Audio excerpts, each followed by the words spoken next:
looking back at the world from another level, you know what I mean? Just staring.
Hello.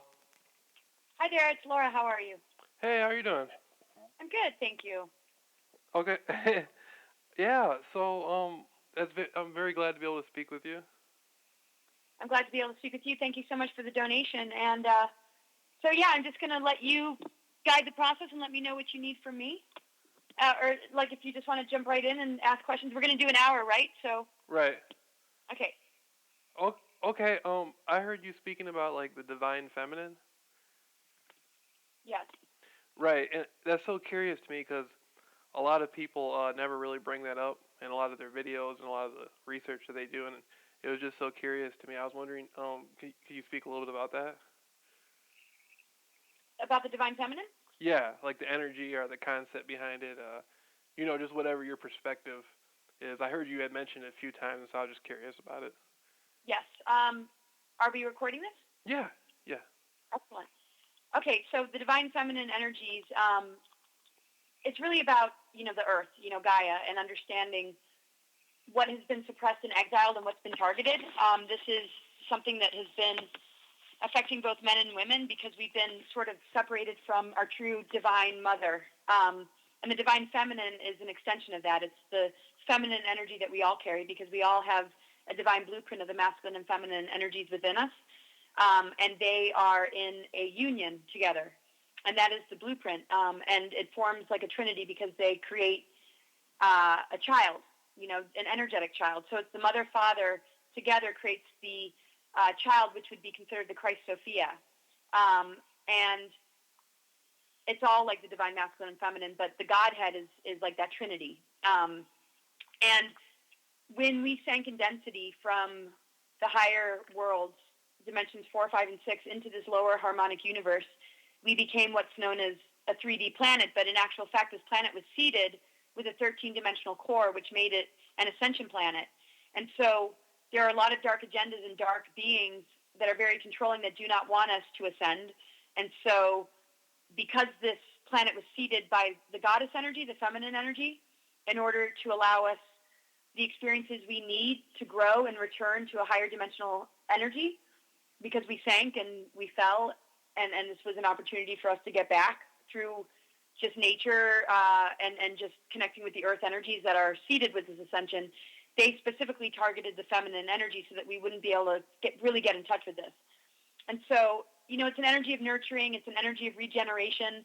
It's connected to alchemy, and it works with the divine masculine. It works with the masculine energies. The two go hand in hand, but we've lost connection with the feminine, and we've been in a very patriarchal culture.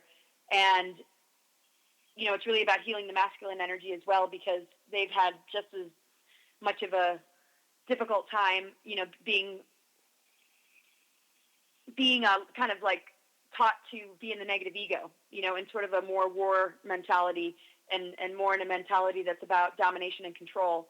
And the woman has been sort of victimized and ignored. And so there's these movements like the feminist movement that doesn't quite hit the mark of what the divine feminine is all about, because very often it's about becoming more like a man, but some of it's really good because, it helps with equal rights, of course. But, we lose touch with, what it really means to awaken the divine feminine, which is really about connecting with the earth and being very grounded with the earth and getting back in touch with the magic. Think of all the women who've been persecuted for having skills with, herbs and medicine, and they were considered witches and they were, persecuted. So, it's also about getting back in touch with that, but in a very, a divine way, not manipulative, not black magic or anything, but really being able to work with the wisdom of the earth. And so the wisdom body is something that is needing to be restored, and the wisdom is what Sophia means. And I talk about Sophia a lot. My website is Cosmic Gaia Sophia, and the more people learn about Sophia, the more they'll understand, that she's the feminine aspect of God, and the Christ Sophia is that divine union. And so my work is a lot about empowering this within men and women, and also the divine masculine, the Christ consciousness, so that those two energies can be in balance, because when we're in balance, we can't really be preyed upon. And the dark agendas can't really exist if we are in balance. It's the imbalance and the programmed and distorted versions of the masculine and feminine that keep us locked in this matrix, because that's what they're encouraging. Yeah, and it's so wonderful. You hit so many things I could comment on, but when you talk about the feminine, a lot of guys get confused because they hear the word feminine and they think, what do you mean? Do you mean I'm gay? You know what I mean? And they don't realize that everybody, women have masculine energy and men have feminine energy. It's in both sexes. Am I right? Yeah. Right, and I've noticed that women seem to take in energy and male seem to project energy. Do you think that'd be correct, or?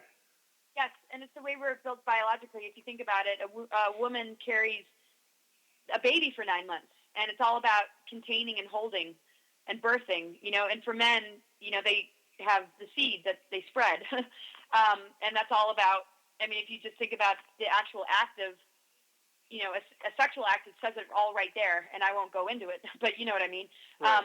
That's how we're biologically built, that men release and women contain energies in the womb. And so, men also have a feminine energy. So I look at it like within one physical vessel, regardless of your gender. When you're working with the masculine and feminine, the feminine is the womb and the masculine is the seeds.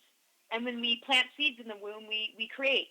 And that's what creativity is. And so we might have an idea or a vision or a dream that we want to manifest, and we plant those seeds in our womb or in our creativity or just in the depths of our soul, and we birth it.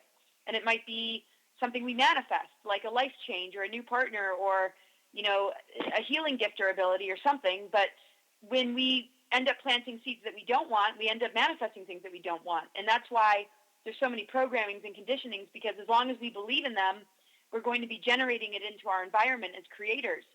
And people need to be very discerning about what they choose to take in, because if you take in something that's fear-based or something that represents a future that you don't want, and you believe in that stuff, then you're planting that seed within your own being, and you're generating it into your environment. And people don't realize how much they enable dark agendas when they do this. Yeah, I realize that most people aren't aware of how powerful they are in manifesting their own reality. They take it for granted, like how powerful a thought is, or how powerful just saying something is. You can have thoughts and say stuff, but that goes out to the universe. Yes, and that's really what they're targeting, is our creativity. And as long as they get us to buy into belief systems or the fear stuff that they put out there, and it's different, fear stuff than exposing conspiracy. Because people sometimes think that that's all fear-based, but really it's all about liberation, because the more we know the truth, the more we can call our power back and we can create in a much clearer way. But the fear that they throw out has to do with a lot of the false flags, a lot of the stuff, surrounding war and all the scandals and all the things that distract us from being able to really look at the game that's being played. And it keeps us from really being able to see the truth. And that's what's being targeted, is so that we see something and it grabs our energy, and then we pull ourselves away from the organic ascension timeline and the soul work we need to do to get on track. Yeah. Do you think a lot of people are getting more the hang of sort of the grasp of energy and soul work and like intention and focus and manifestation? Do you think this is something that's coming more into the general consciousness of everyday people? I'd like to think so. Certainly in the circles that I expose myself to, I notice, a lot of openness, but, they're already have sort of read up on it. But when you look at the general masses, I think it's kind of hard to say, because I get a little bit surprised sometimes when something comes out in the news and people that I would think, would be open to being more discerning about it, seem to fall right into the belief of it. And the thing is, we have to be careful. We don't want to assume everything's a conspiracy, and we also don't want to assume everything that we hear in the news is truth, of course. And it's difficult because, the media is owned and it's very controlled. But I still find that a lot of people fall into it, or they're still stuck, in the government's sort of agendas, and they still vote people into office that really don't do anything. They promise a lot, but they don't do anything. And I think it's time to look to each other and sort of start our own. And I know it's a little bit difficult.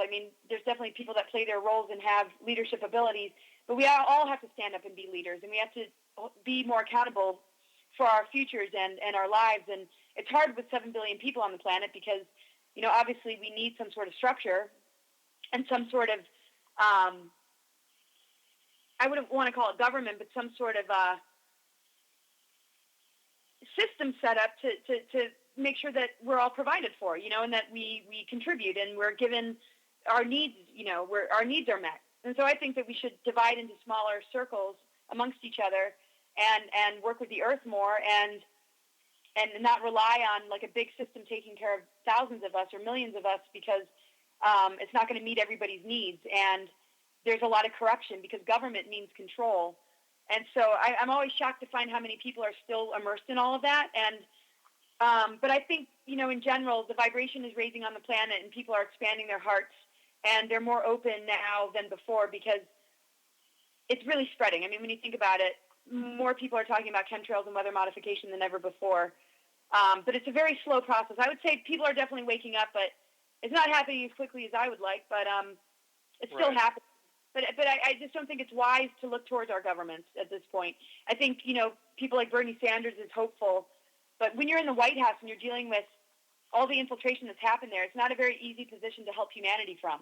If we really want to help humanity, let's start from our homes, from our own personal lives. We don't have to be president to do it. If somebody can come in there and change the whole system, great. Well, Kennedy tried and he couldn't. That leads to, the threat of assassination if you go against the system. My great-grandfather warned us about the military-industrial complex, and now it's really out of control.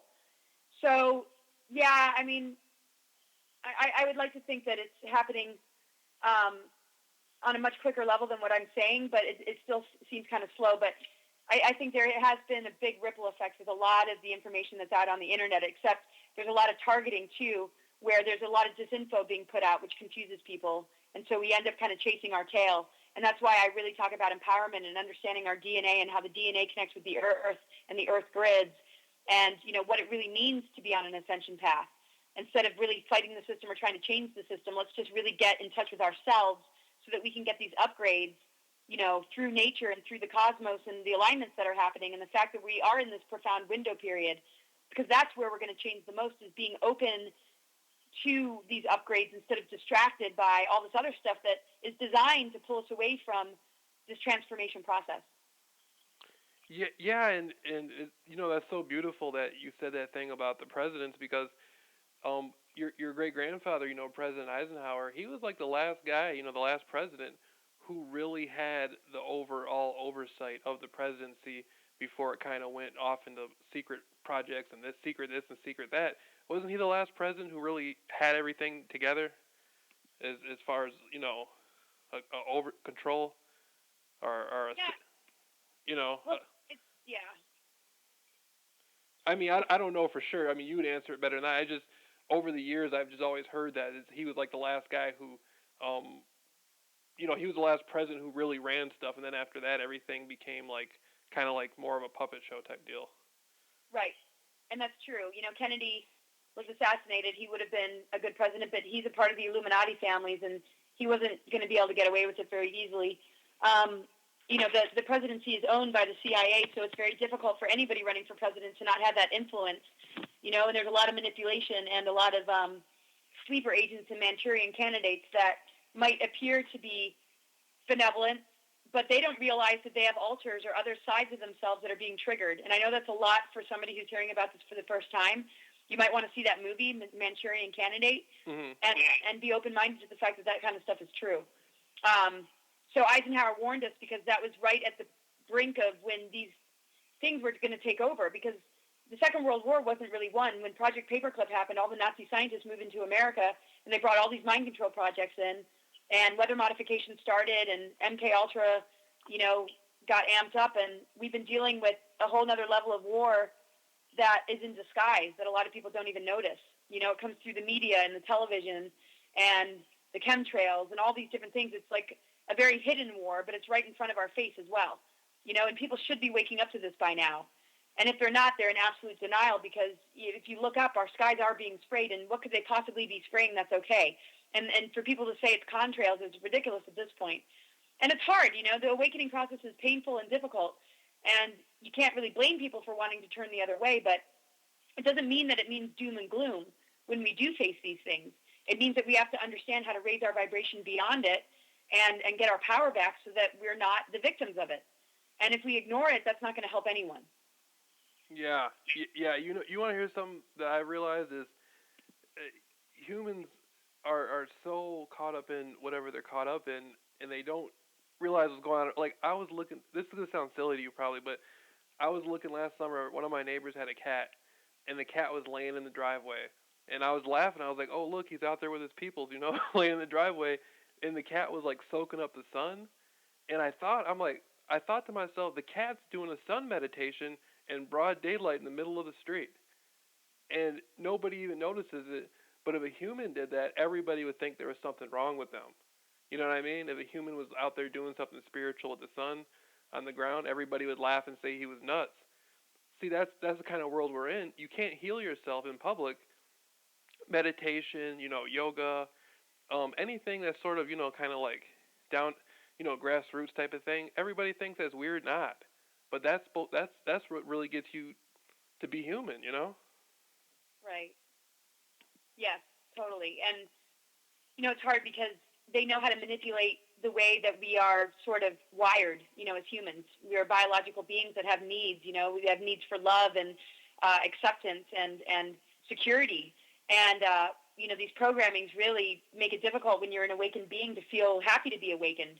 It's a painful thing to be awakened because people project on you. They call you crazy. You feel isolated. You feel targeted.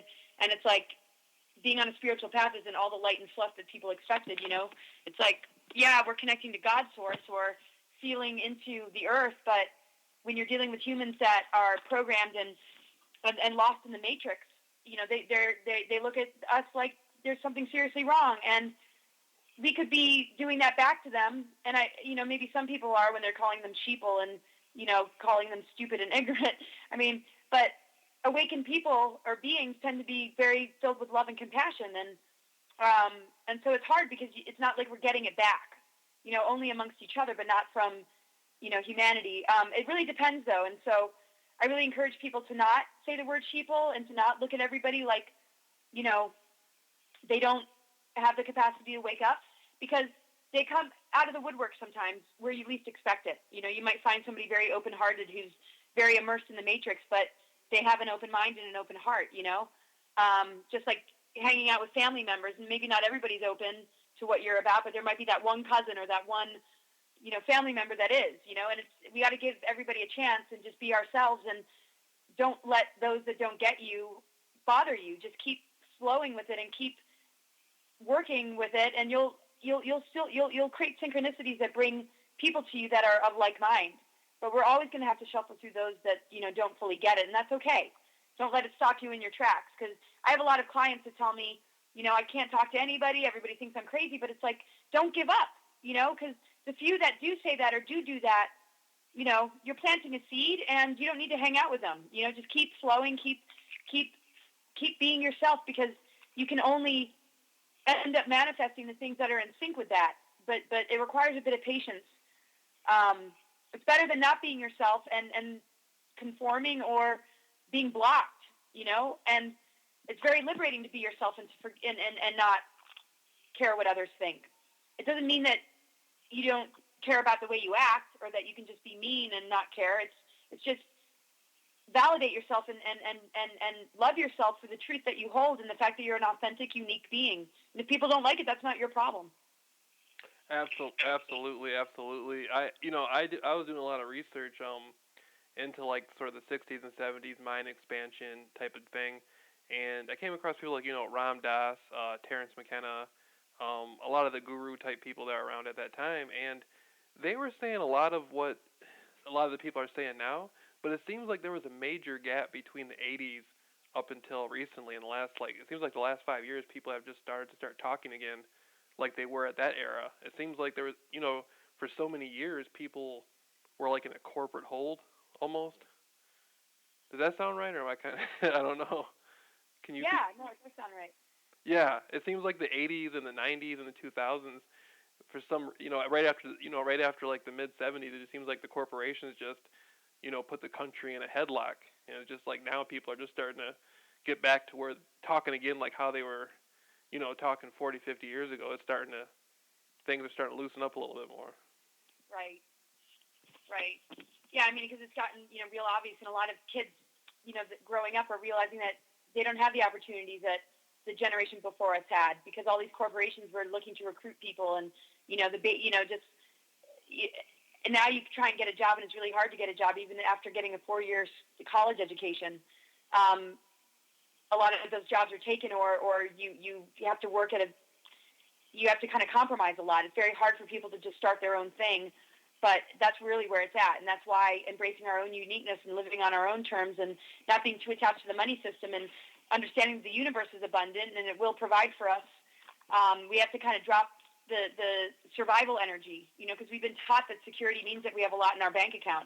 Most people don't know how to feel comfortable with with little in their bank account without feeling, like they're in doom or they're in trouble. But abundance is something that's always available. It's just our thought forms can block it when we start to project too much on ourselves, because it doesn't look exactly how we want, or it's not how it looked for our parents.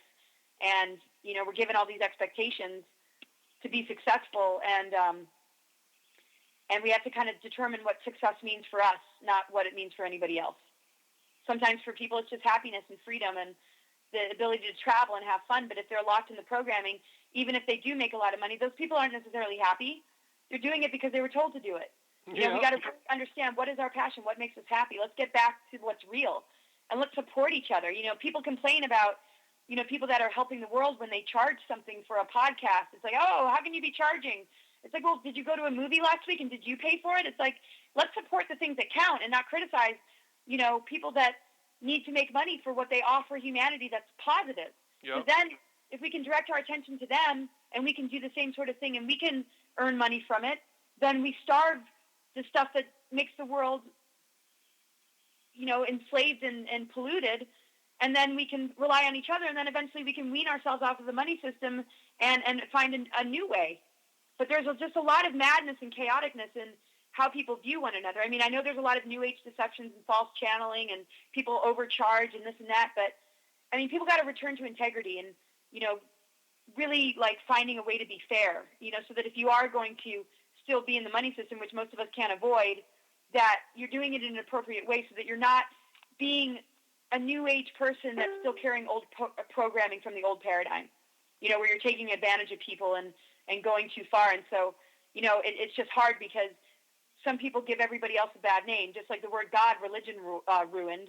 And the word Jesus Christ got ruined by religion, and even the word New Age it doesn't sound so good anymore because it's been ruined, and even the word ascension, nobody really knows what it means. So, it's just important to have integrity so that we can purify the energies and really remember, what the true definitions are and what we're really trying to achieve here as a human species, and we got to get our priorities straight because it's not looking so good. Yeah, I live in Michigan. In the area I live in, like, I look at people, and I'm sure when I was their age, I was like this too. I'm 30 now, and I'm looking at people that are, like 15, 20, and I'm studying them. I'm looking at them, and it seems like they're so caught in like the illusion of wealth, cars, iPods, all their stuff they're into, all the technological stuff. It's just like money has turned into like the only way to produce happiness. Like this technology that they have to have money for it. And it's like you never hear of anybody going to meet somebody at the park. It's like they meet people in websites and like these websites they go to and stuff, and it's just like human beings have lost the simple things, you know. Just being outside at the beach or something.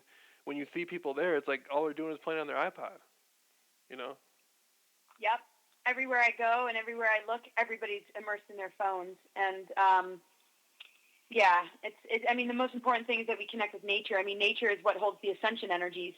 And if we're stuck in this technological world, we're going to miss out. I mean, you got to find a balance between technology and nature, because technology can be very, very helpful, but when it's all about mind control and sending frequency manipulations through the electronics, I mean, people got to understand that they got to shut that stuff off every once in a while, or else it's just going to take over. And this is what transhumanism is.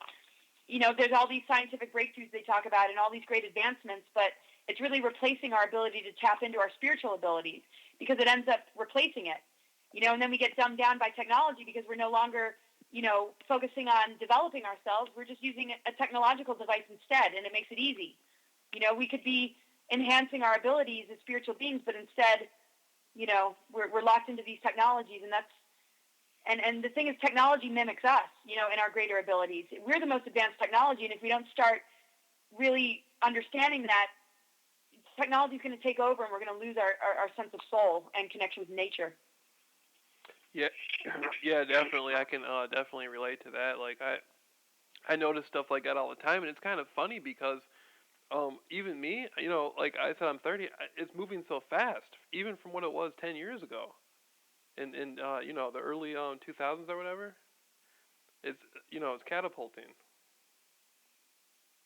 Yeah, it is. But there's so many technologies being cut from us. They have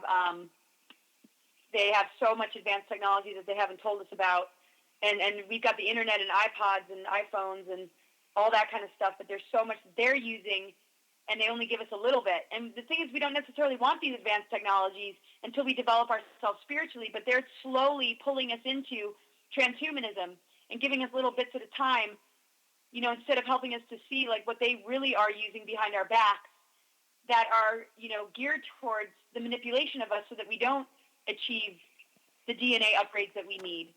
So eventually they're going to expose all these hidden technologies, but that's already after we're addicted to the technologies they're giving us, because there's no support on our spiritual path. The school systems don't support it. Our governments don't support it. Nobody talks about it.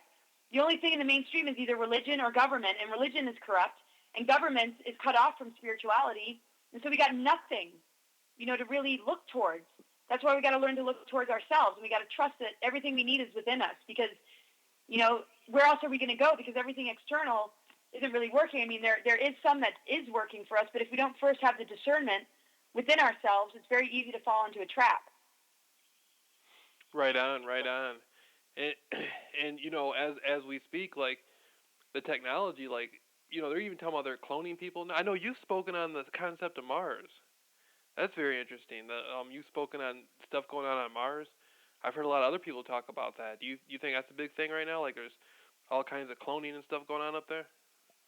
Yeah, and here, there's thousands of underground bases all over the world, and they conduct all sorts of crazy experiments and super soldier programs, hybridization programs, cloning, and it's happening off planet too. I have never been to Mars. I was recruited to go, but I chose not to. And who knows what that would have all looked like. I mean, a lot of people speak about it. Some people say they've been there, and they describe things that they've seen. But then, certain technologies can mimic certain environments, and so it's hard to say. But yeah, there is cloning, but there's also cloning of physical reality, virtual reality, and they can create synthetic environments that don't even exist, and they could say it's Mars, so it's really hard to know what's real. And so the best thing that anybody can do is have an open mind and to stay flexible. The minute you fix your beliefs and you get rigid about it and you stand up for it and you don't allow yourself to be open to anything else, that to me is a greater danger than anything, so, because a person can believe something for a long time and then realize, oh my gosh, that was a lie. And they might not ever want to accept that. And they might stay stubborn and stay fixed to whatever belief they had. But if we're flexible, then, we can still work on our discernment and, expanding our psychic energies or increasing them. And then it gives us the opportunity to change our mind if we need to, without looking like we're trying to promote something and stand by a truth that might not be a truth. So when I speak and I share what I share, I tell people to take what resonates and to leave the rest, and that, I share what I know to be truth beyond a reasonable doubt, but I'm open to it not being completely accurate so that I can alter it and adjust it. But I share it because I've been given enough evidence to feel good enough about sharing it, but at the same time, I have to stay flexible too, Yeah, and you've been very outspoken. I went on YouTube and I saw you've done many things to help people, and I think that's pretty courageous of you, to step out into the spotlight and give your views and share your views. And for some people who might say, "Oh, she said she was invited to go to Mars," a lot of people are going to think that's crazy. But most people have no idea in the world what kind of stuff goes on out there. Right. They have no idea. It's like, I can totally, I've even heard stuff that they've been on Mars since the 50s. I don't know if you ever heard anything like that before, but I was reading that there have been people like the moon program that they sold us on television back in '69. Like that was kind of not real. I think maybe they had been to the moon, but that was kind of fake what they showed us. Right. NASA shows us a facade and a fake version. That's all there to convince us that we're making some sort of progress. But there's been a secret space program for a long time. We've been on Mars for a long time. Mars used to be inhabited. Mars, I believe, started in the 40s. But definitely in the 60s, that's where a lot of the projects were teleporting kids to Mars. And but at the same time, we got to understand that there might be false Mars energies and true Mars experiences. But I would say that most of the whistleblowers I know and the colleagues I know, I feel like they went to the true Mars, because this is the secret space program. The secret space program is all over the place. They're on a lot of planets. They've got major technologies and they work with off-planet beings, and so they back-engineered all these crafts too, and they've got technologies that people, they have the capacity to open stargates. They have artificial stargate technology. They have quantum access technologies that can look into the past and into the future. So, but the synthetic realities might just be how they train people to prepare for Mars. But I definitely know that there is colonies there. But I can't prove it, But I know so many people, Andrew Bashago, Captain K, there's Michael Rice, that have actually been there, that all their stories connect, and they didn't even know each other before they started sharing the stories. But then another whistleblower came through named Bernard Mendez, and he started talking about the technologies that create synthetic environments. And so that's when we all started to, or at least me and Andrew Bashago, were like, okay, that is a possibility, but we also know that they've been refurbishing the ruins on Mars, and we have the capacity to travel via teleportation because of these advanced technologies off planet. But the thing is, they're trying to create a whole artificial reality. They're doing that with the Earth too, and with cloning. So, that's just another thing to look at. Yeah, I've been aware of the concepts of time, that the past and the future. It's kind of it's an illusion. Everything's here in the now, and so I can totally see with the concept of quantum physics. All this talk about interdimensional bending and stuff. I can totally see how there could be people coming in and out of different realities. Like the same people that are coming in and out of our reality now can be coming in and out of the 1950s or the future 2050s. Like the same groups, just time looping almost. Say that last part. I'm sorry. I was thinking maybe people could be time looping, like you know, coming in and out of where we're at now and the 1950s, what we perceive as the 50s, or the future. Like they could be interdimensionally going through different, just traveling through time, doing their experiments and stuff. Yes, Like, definitely.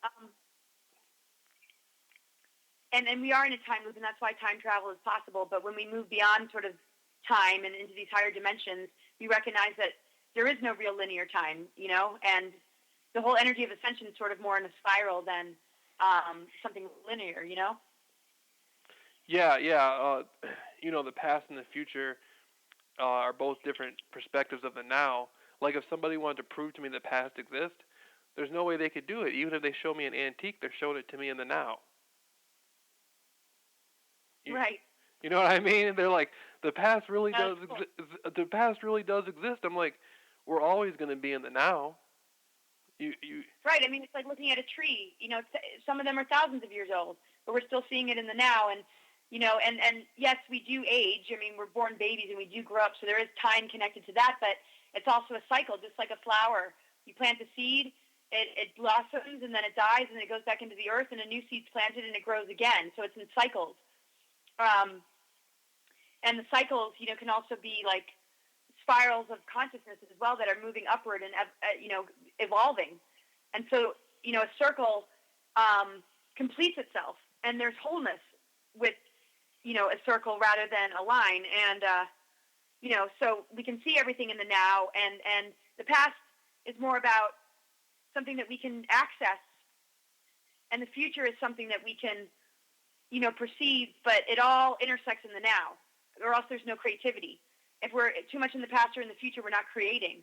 We're scattered. And so everything happens in the now because everything that is in the now is built from the past, and everything that's in the future depends on what the health is of whatever is in the now. We can't manifest a positive future if we're not in balance, or if we're not healthy, or if we're not owning everything that we've always been. But we have to bring it into present time and not look at it like it happened a long time ago. So when we look at a tree and we say that it's thousands of years old, it doesn't vanish. It's still there. It's still present. But it holds those rings. It holds the energies. Anyway, yeah, we could go into all sorts of weird areas with these sort of philosophical, deep. It's awesome. I love it. Yeah, no, oh, yeah, I'm absolutely feeling what you're saying about the tree, and even going a step further, even when it comes to like concepts, like philosophical concepts, or different perspectives and ideas.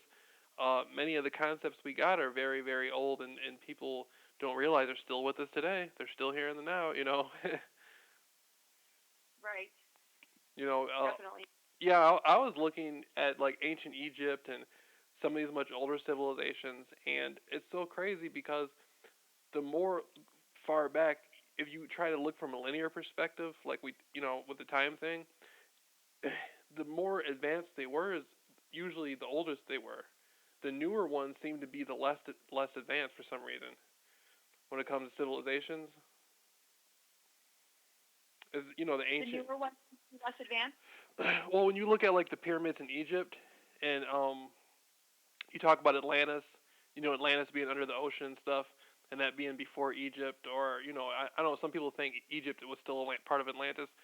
It seems like the high technology civilizations existed, thousands and thousands of years ago, and by the time it got to like ancient Greece and close to where we are now, a lot of the technology that they had, they lost it somehow, or the just the building techniques. Like people today say they can't do the pyramids. It's just a lot of things seem to have fallen out of the hands of the guide and rulers of civilization. Right. A lot of the planetary cataclysms threw the planet off, and so the alignments were way off. We haven't been in alignment with the galactic plane, and so it's kind of like we've been in a huge rehabilitation, and we entered the dark ages because even the pyramids weren't in alignment anymore with the constellations and that they were meant to be aligned with, and so it's been very difficult. But now that we're back in alignment, a lot of people are bringing back these technologies and this awareness, and so many people have been on a path where their mission is very strong and clear, and they're able to bring back the understanding of pyramid technology and, what it means to, really work with the Earth. And the 13th sign, the galactic zodiac, is back on board. Since 2010, the 13th sign has come back. And, the 13 is a huge deal, connected with our DNA. We're 12th-strand DNA, but when we connect with the 13, it brings us, directly connected to the zero-point energy. And then the zero-point energy is a window to the other universe, to Andromeda. And the ascension period is really Milky Way and Andromeda becoming one again. So when we hit that 13, it means that we're connected to the 0 point. And now that the 13th sign is being acknowledged, that's a really good thing, because the sun is passing through the 13th sign now. Before it wasn't. It started to in 2010. Yeah, and I've heard a lot of people talk about, as far as genetic memory goes, like a lot of people have been having weird dreams, and a lot of spooky stuff's been going on. Maybe I shouldn't say spooky, but a lot of I guess very revealing things have been going on with people, where they're starting to remember who they were in, what we would call past lives, if there is such a thing, or simultaneous parallel lives, or people are starting to get more awareness of these type of things as the DNA, whatever it's doing, I'm not sure what the DNA is doing, but it seems to be activated more now. Yes, and that's going to increase, but it's also very targeted, so it depends on each individual and how strong they are and how much they're able to, allow nature and what's happening cosmically to give them those upgrades. And, kids are being born way more advanced than ever, so that's really where it starts. But then we have vaccinations, and then they get put in schools, and they're misunderstood, and they're given medications, and so that's what's got to stop. We have to be more responsible as grown-ups, and letting them, guide us more and help us to understand how they learn and what they're bringing in, instead of trying to control them and silence them and medicate them. And every parent has a choice to say no, so mostly when a child has a learning disability, they usually have an amazing gift that they're trying to bring through, and we just project onto them. I'm just saying society. And I was one of those kind of kids. I was always projected upon. You're crazy, or you have learning disabilities, and it's like all the things that you share are just way too out there. And now it's like I finally caught up with it, and I've made a living from it, and it makes sense to a lot of people. So it's like, okay, I wasn't so off. Yeah, when I was growing up, I was going to elementary school, like in the early 90s. It was like a joke. Like the kids, some of the kids. One kid, I remember, he brought a pack of cigarettes to school, and he was on the playground smoking cigarettes, and kids were slashing teachers' tires and cussing them out and calling them. It was like, this was like more like the inner city, but it was crazy. It was just like, it was like, this isn't school, And nobody learned anything. There was more, all it seemed like it was a place where people got into fights, It didn't make any sense. I was like, I couldn't believe that was the public education system. Even in the inner city, it was just crazy. Yeah, it really is. It's so hard to raise kids in the world right now. I'm having a tough time with my kids because, we have to go through the school systems, and I got to encourage them to do it. But at the same time, I don't agree with it either, and they don't either. And it's just like, it's just so frustrating, But yeah, but it seems like the schools educated people a lot differently, because, at least the public schools, because I was reading some yearbooks, and this may sound, kind of far out to some people, but I was reading some yearbooks from the 1950s. I saw at the antique shop, and I realized they were teaching law and calculus and Latin in high school in the 50s in the United States. And I was thinking, I'm like, they don't even teach that at the city colleges now. I was like, you'd have to be at a university, to learn Latin and to learn law. They're not going to teach you law at city college, Right. It just seems like the educational system, is not nearly what it once was. It's completely been transformed. Before they made people who were like highly intelligent and leaders, and now it's just like what can you do? It's like, even when you get the degrees, you really can't do anything with them in today's world. You can't, right? People go to India just to get jobs now. Yeah, it's really a mess. It's really a mess, and that's why we really need to upgrade our DNA, because that's our only real hope. Because to try and fit in with this system and to make at work is going to digress us. It's not going to help us because there's really nothing that's being offered that has to do with how we're progressing or what our potential is. It's trying to keep us trapped, and we're outgrowing it. And we got to realize that, lack of opportunity might be like a blessing in disguise, so that we can just start our own thing. And we got to figure out a new way to create abundance, and not rely on the money system. And it's really difficult, because it's hard to get land. It's hard to not, have to deal with all the different laws and taxes and the amounts of money we have to come up with just to, have a spot with Mother Earth to be able to create. It really is such a difficult place to be. And as much as I share and I have a real positive message, I have a hard time just about every day with this reality, I have to say. But, I do know what we're capable of, and I keep my attention on that, and I keep working to empower it, and I'm just grateful I have a voice because I would go nuts if I didn't. And it's great that, you're doing what you're doing because, it really, helps because think of all the kids that are being given antidepressants or anti-anxiety pills. The thing is we got to start to honor our reaction to the world, and start to, really give ourselves more credit for feeling what we feel instead of looking to get rid of it because there's something wrong with us. We're in a very imbalanced world, and of course we're going to get depressed and angry. And so let's work with that. Let's not silence it. Let's listen to the deeper messages that are trying to come through because that's where we find our mission and our purpose. But if we silence it, then we're just being zombies in a way. We're submitting to the control. But if we can look into it and honor it and understand it, it's going to hold the keys to what our purpose and our mission is. And that's what I did. I just got really in touch with them. Like, well, why are you so pissed off and depressed? And so I was like, well, you got a big mission. And okay, well, let's pull it out. What is it? And, and I was asking myself these questions when I was a kid. And then I just refused the medications. And I think I tried them, here and there. And they really did a number on me. They didn't work. And I mean, they worked, but they numbed me, And I was like, okay, after about a week of it, I was like, no, I don't think so. And I'm not saying, it's terrible if anybody's doing that. It can help you for a little while, but, it's giving your power away. It's saying that your feelings are invalid, And one of my favorite quotes is, it's no measure of health to be well-adjusted to a sick society. So, if you don't feel well-adjusted, then, bring out all the goodies. What are your treasures? What are your gifts?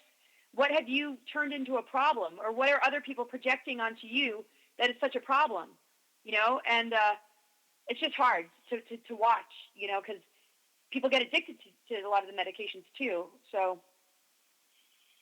Yeah. I always thought of medication. A lot of people don't think of it as you think of it, but I think of it the same way. It's just a drug. Like it's the same thing as cocaine or pot or whatever is out there on the streets. It's the same thing. They see a kid and they look at all these drugs they got in a warehouse somewhere. So they said, let's prescribe them with these drugs. The next thing they know, they got them messed up on the drugs. They're just legal, Yeah, exactly. And it's bad. Right. Too bad. Right. And parents don't realize they got warehouses full of Ritalin and Adderall and all these different drugs, and they got to find a way to push it, to sell it. They're not going to sell it on a street corner because they're doctors, so they're going to sell it out of the doctor's office. And so they'll tell you anything you want. You got hyperattention deficit, blah blah blah blah blah. And to me, it seems like no, the children are just having a really weird reaction to a really weird world, a messed up world, Yeah, and if we don't feel it, then how can we heal it? And if we don't step into the solution, and we silence it, then I don't know. It's just not a good thing. The whole system has to change, or parents have to really decide that they're going to do it themselves in homeschool because, it's scary what your child can turn into, and then they get more detached from the parents and they get parents' guidance, and they fall into the peer pressure stuff, and then they listen to teachers, and then it's just parents have to take more of a stand. And it's not necessarily about fighting the system, but it's about saying, hey, I don't need to expose my child to this. I don't need, to put them through this. I can listen to them. I can understand them and guide them and make sure that they are following their heart. My mom eventually did that with me, and she didn't understand it at first, because of the system and just the way that it projects on you if you go that route. But she eventually was able to because she started to recognize that, people are going to listen. People are crying out for this kind of stuff. And then, part of her was like, yeah, maybe I'm kind of crying out for this kind of stuff too. And you can't limit yourself by what other people think, because those projections are going to stop you in your tracks, and that's what the medications are, except you're going to take it as a pill. So it's either other people's opinions, a medication, or acting like the things that are too out there for people is a problem. And then you end up projecting on your own gifts and abilities, and then it ends up poisoning you because it gets internalized and it never gets expressed. And that's a whole other set of challenges. So, just the best gift we can give ourselves is to just free ourselves and thrive in that freedom. And don't worry what others think, because they're going to feed off of you if you let them get to you. Because if you let them get to you, it means that they're winning. They're taking your energy. But if you just say, hey, I'm going to do it, I'm going to be happy whether you like it or not, then you protect your energy field. But you don't want to do it in a way that's destructive to you or anybody else. It's just, we're sovereign beings. We deserve it. And we all have our unique energies and roles to play. I mean, imagine if the animal kingdom did this. If you started to control the animal kingdom and medicate the animal kingdom, or if a squirrel wanted to be a dolphin and went through a change, went under the knife and got surgery to become a dolphin, well, I don't know if they could treat squirrel, but nature is nature, it knows exactly what it's doing. And look at the diversity. There's more species than we can even imagine, and they're bizarre, and people can't even handle their extraterrestrials. But it's look at our oceans, look at the crazy creatures on this planet. We have the most unusual looking creatures, way more unusual than any extraterrestrial. Yeah, that's very true. So, nature knows what it's doing, and it's wild, but it's ordered. It's the web of life. And when we, on a soul level, can be unique and be true to ourselves, then we become a part of a larger web of life where we all are able to utilize our roles together. Now, there is oneness, but to me, oneness is diversity and harmony.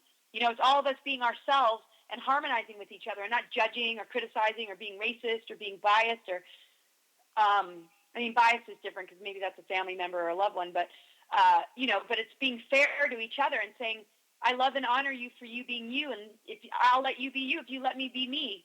And if we could just do that, then we all play our role, and then it's all going to work together just like the web of life in nature. That's what nature's teaching us.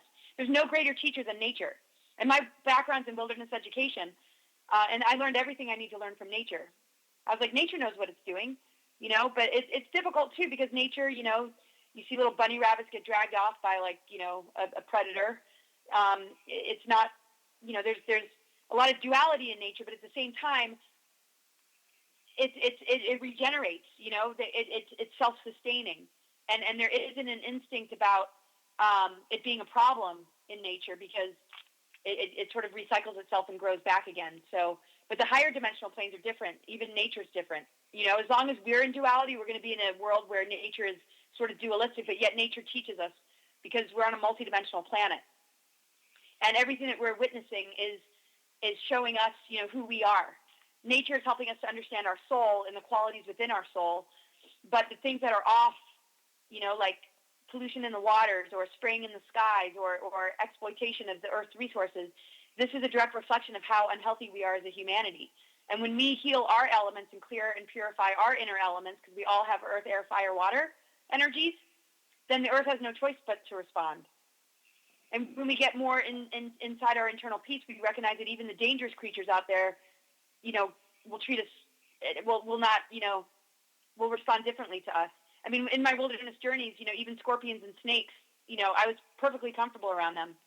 Now I'd be a little bit freaked out because it's been a long time, but. That's so amazing. You said you had went on during your journey you had came across animals that most people would be terrified of, but you were able to find some sort of peace and harmony around them. Well, it's not like I was, like snuggling up next to them or anything, but it's like you just give it respect and you sort of telepathically communicate with it, and the thing is, there's death, rebirth, regeneration, and decay in nature, and there's a web of life, and we have to recognize our part in that and how we're connected with that. And, when we can be in that sort of oneness with nature, we can tune into each animal and creature and our environment and be very adaptable and flexible with what's around us instead of let our belief systems get the best of us. So when we see something and we, feel fear, they start to fear us, because our vibration is not at peace and they don't know if they're going to be attacked by us, and so everybody's kind of like, so I found sort of a way to, really be at peace. And you just sort of like, if you see everything as sort of like an aspect of yourself, then you can get more comfortable with it. But the thing is, most people aren't comfortable with themselves. So they don't know how. And they have to understand, people need to understand that fear is really parts of ourselves that we haven't gotten to know yet. That's why we feel fear, because there's more of us that we need to get to know. Because if we fully were working from all that we are, if we were creating in the wholeness of all that we are, we wouldn't have fear, because we would understand that, we can pretty much handle anything. Our DNA is so advanced. But when we feel fear, it's because we know that there's something that we're missing and we don't feel safe. So we want to use fear as a tool instead of judge fear. Like, oh, you're not supposed to have any fear. It's like, well, that's a lot to ask of a human, to not have any fear, or to then all of a sudden judge it because a person feels fear. It's like, use the things that feel like a negative as a tool. Let it help you to dig deeper into yourself instead of condemning yourself for feeling it or judging it, because then you're going to be in a loop of judgment, which is just as negative. So I just really practice like working with the fear, and when I, let it teach me more about myself and it helped me to uncover more of who I am, I felt a lot more safe no matter what I was surrounded by. Even when I was surrounded by dangerous people, I would work with the fear and anxiety that certain things brought up in me, and I would let it open me up to something greater in me that knows how to handle it. And sometimes that means, having a boundary or walking away and getting the heck out of there. But you don't have to do it in fear. You just do it because you know it's what's best. The thing is, when we can really get in touch with ourselves, we can hear our inner voice. We can hear our intuition. We can see psychically. So we know how to navigate much better.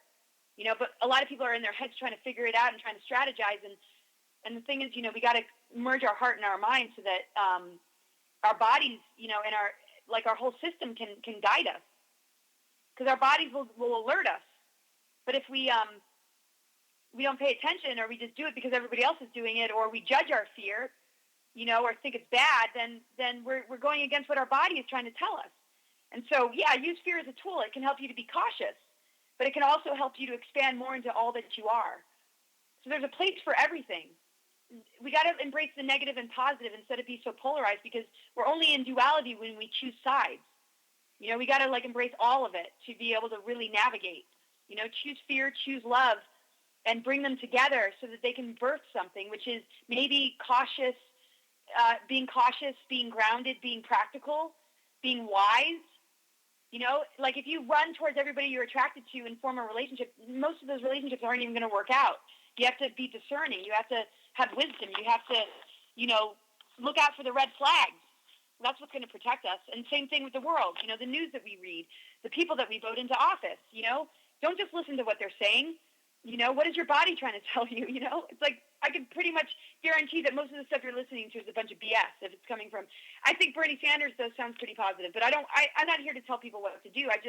The best thing I can do is help them to be an advanced human being, to help them step into an advanced human vessel to work on that advancement, because then everything else will fall into place. But if we don't know ourselves and we're unbalanced and we're giving our power away, then we're being played and we're being controlled. And it's going to be impossible to make positive decisions for ourselves and this planet if that's what's happening. Yeah, no doubt. And some people are just so afraid. It's kind of funny because people are so afraid to have their own voice. They try to attack the people who have their voice. You know what I mean? Like, if somebody can't do what they really want to do and they see you being happy, expressing your knowledge, then they try to attack you to make up for what they're afraid of. Totally. Exactly. Have you had that where people you probably didn't even know, or people you may kind of know, they have no idea what's going on, but they just kind of attack you and say, "Oh, you're crazy," but they don't know they don't know if it's true or not. They're just saying that because they can't handle what you're saying. Yes, and I do get a lot of that, but yep, it's just kind of part of the territory, and but we plant seeds, and whatever is too much for somebody, that again, it's their problem. we just have to do our thing. I look at it almost like we're in a parade and we just throw things out to the crowd. But if we pay too much attention to who picks it up and eats it, pretending it's not candy but maybe like something healthy, it's going to drive us nuts. And I used to let it get to me, like, what other people would say, all the comments on YouTube and all the criticisms. I'd be like, ow, like, gosh, what's wrong with everybody? Right. And I was like, what? Don't pay attention to that, because, sometimes I'll comment and I'll try and be constructive in my comments, but we have to see ourselves as a resource, and guides, and we're encouraging people. And if they don't like it, I call it the pea soup effect. It's kind of like you're creating mini exorcisms. You're helping them to rid themselves of their demons, and they're not going to like it, because whatever beings they're attached to, or whatever control agendas they're attached to, those are the things that are fighting against us. But their true self, their higher self, their deeper self really appreciates us, but they're kind of, masking it. They're letting that part of themselves, like, hide. They're just in this other shell of a person. And, we got to crack that shell, but it doesn't mean that they're going to like it. Well, and the thing is, we don't want to overdo it either. It's just plant a seed, throw out the pollen, blow on that dandelion, and whoever it hits, great. And whoever it doesn't, maybe next time around. But, a lot of families fight. A lot of people create a lot of chaos and disturbance because, people don't see eye to eye. But, we got to remember to not lose the heart connection. It's not worth the battle sometimes, just keep the heart energy alive, and maybe try again next time. And if it doesn't work, let it go and stay in the heart and then try again next time. And eventually, it might catch on. But the thing is, people don't necessarily need to understand conspiracy to be awakened. It's just really important that they stay open on a heart level to the high energies that are coming in, because eventually, they'll get upgraded enough to be able to see the lies. But if we end up fighting with them, or we isolate ourselves, or we feel it's hopeless, then, those connections can get really challenged, and we need to unify. That's the priority. So we got to be patient with people if they're not going to choose to understand certain things, that we still focus on the unification part. I mean, my mom and I decided we will not talk about conspiracy because we just end up fighting, and we realize it's not worth it. So I just encourage people that are, the type that spread information or are open to this stuff when you're trying to awaken your friends and family, don't let it destroy you, don't let it destroy your connection. If you can help it, because the much stronger energy that we need to focus on is unification, because that increases the immune system of the planet, which helps to rid this planet of the parasites and the germs and, all the different things that are trying to take over. I mean, they already have taken over, but it helps us to rise above it and to transmute it and to release ourselves from it. Right on. And Laura, we've been talking for about an hour now, and you said some amazing stuff, and I'm just blown away. It's not often that I talk to other people who have as much insight as you. I'm the guy out there trying to tell people who don't know. I'm thankful that I'm talking to somebody who is in the know and has a lot of powerful stuff. I'm looking forward. Hopefully we can do this again in the future. And I'd love that. Just thank you for doing what you're doing, and I really appreciate the invitation. Thank you so much. Yeah. No. Hopefully, I'll contact you again, and we can do this once a month or something. Just to put it out there. I'd love that. I really enjoy talking to you, and I would love that, because I'm all about getting the information out there and supporting what you're doing, and we all need to just work together, because it's gonna help. And I feel better just being able to get this stuff out. And I know it's difficult for people to process, but I do sessions, so if this went over a lot of people's heads, I do astro readings, astrology readings, tarot readings, clairvoyant readings, and I can really help you to integrate this information and to really wake up and to really stand in your power. And you can find me on Facebook under Laura Eisenhower, and my contact information is there. You can message me if you're interested in getting a session. So great to talk to you. Thank you for having me again. Yeah, and people, I encourage people to really, follow your wisdom and to look you up and pursue those readings and get in touch and they can talk to you and contact you, and hopefully there'll be more other people who want to get involved in interviews and stuff. It's a wonderful thing. Excellent. Well, great. So you and I will be in touch, and have a wonderful evening, and thanks everybody for listening.